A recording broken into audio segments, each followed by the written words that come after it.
जय गुरु जी संगत जी, मेरे यूट्यूब चैनल गुरु जी 13 ब्लेसिंग पर आपका हार्दिक स्वागत है। जय गुरु जी, शुक्राना गुरु जी, आप सभी साथ संगत जी को जय गुरु जी। गुरु जी आप सभी पर मेहर बनाए रखें, सरबद्दा भला सरबद्दा भला। मैं आशा करती हूँ कि आप सभी स्वस्थ और मस्त होंगे।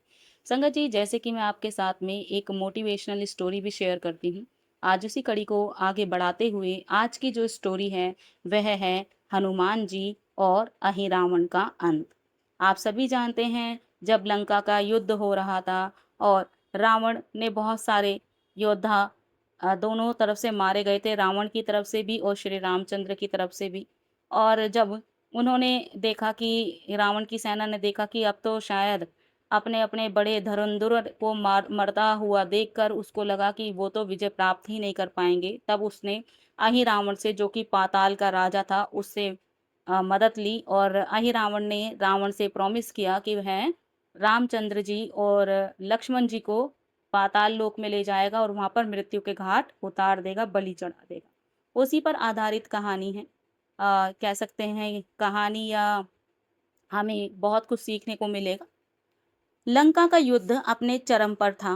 रावण के अनेक योद्धा मारे जा चुके थे। जब रावण को लगा कि अब उसकी हार निश्चित है, तब उसने अपने मायावी भाई अहिरावण को याद किया।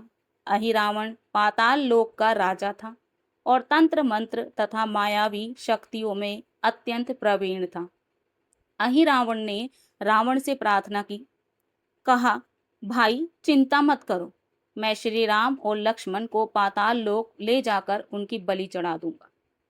रात के समय जब पूरी वानर सेना सो रही थी, तब हनुमान जी भगवान श्री राम और लक्ष्मण जी की रक्षा के लिए द्वार पर पहरा दे रहे थे।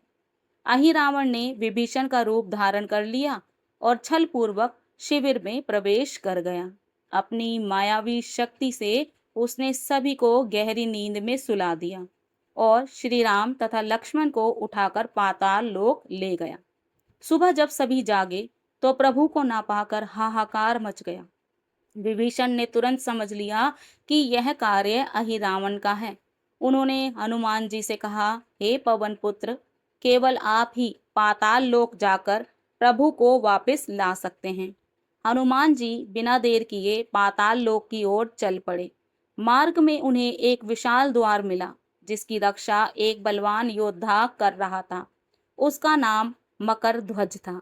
जिसने उसने हनुमान जी को रोकते हुए कहा, बिना युद्ध किए कोई अंदर नहीं जा सकता। दोनों के बीच भयंकर युद्ध हुआ। अंत में हनुमान जी ने उसे परास्त कर दिया। तब मकरध्वज ने बताया कि वह हनुमान जी का ही पुत्र है, जिसका जन्म समुद्र में गिरी उनकी पसीने की एक बूंद से हुआ था। हनुमान जी ने उसे आशीर्वाद दिया और आगे बढ़ गए। पाताल लोक में पहुंचकर हनुमान जी ने देखा कि अहिरावण एक विशाल यज्ञ की तैयारी कर रहा है। श्री राम और लक्ष्मण को बलि के लिए बांध कर रखा गया था। विभीषण ने बताया था कि अहिरावण को मारने के लिए 5 दिशाओं में जल रहे 5 दीपकों को एक साथ बुझाना होगा, अन्यथा वह बार बार जीवित हो जाएगा। हनुमान जी ने तुरंत पंचमुखी रूप धारण किया। पूर्व दिशा में हनुमान मुख, पश्चिम में गरुण मुख, उत्तर में वाराह मुख, दक्षिण में नरसिंह मुख और ऊपर की ओर है ग्रीव मुख प्रकट हुए। पांचों मुखों से एक साथ फूंक मारकर उन्होंने पांचों दीपक बुझा दिए। दीपक बुझते ही अहिरावण की मायावी शक्ति समाप्त हो गई। हनुमान जी ने अपनी गदा से उस दुष्ट राक्षस का वध कर दिया। पूरा पाताल लोक उनके जय घोष से गूंज उठा। इसके बाद उन्होंने श्री राम और लक्ष्मण जी को मुक्त कराया और उन्हें अपने कंधों पर बैठाकर सुरक्षित वापस लंका ले आए। पूरी वानर सेना आनंदित हो उठी और जय जयकार करने लगी, हनुमान जी के नारे लगाने लगी। संगत जी, इस कहानी से या कथा से हमें एक शिक्षा मिलती है। साहस, बुद्धि और भक्ति, दृढ़ संकल्प से सभी बुराइयों को पराजित किया जा सकता है।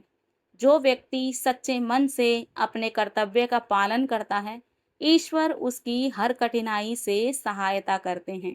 जय बजरंग बली, जय श्री राम। बहुत ही प्यारी मोटिवेशनल स्टोरी कह सकते हैं, धार्मिक स्टोरी कह सकते हैं कि किस तरीके से हनुमान जी ने साहस का परिचय दिखाया, अपनी बुद्धि का परिचय दिखाया। भक्ति तो उनके रोम-रोम में बसी हुई थी और दृढ़ संकल्प लिया था कि वो अपने प्रभु श्री राम को उनकी रक्षा करेंगे, उनको अहिरावण से मुक्त करा लेंगे। और जब साहस की बात आती है, हमें भी आज के समय में हनुमान जी को याद करते हुए साहसपूर्व काम करने चाहिए। और एक समय थी ऐसा भी था संगत जी कि जब ये हनुमान जी जो थे वो अपनी सारी शक्तियाँ भूल गए थे बाल रूप में जब उन्होंने किसी साधु सन्यासी को उनको परेशान किया था, तब उन्होंने गुस्से में आकर उनको उनकी सारी शक्तियाँ लुप्त कर दी थी। बोला था कि तुम अपनी शक्तियों को भूल जाओगे, जिन शक्तियों के बल पर तुम मुझे परेशान कर रहे हो, भूल जाओगे वो सब। लेकिन जब हनुमान जी ने क्षमा याचना माँगी क्योंकि बालक थे और गलती से वो किया था और उन्होंने कहा था कि जब तुम्हें तुम्हारी शक्तियाँ कोई याद दिलाएगा तो तुम तुरंत ही उन शक्तियों को पहचान जाओगे।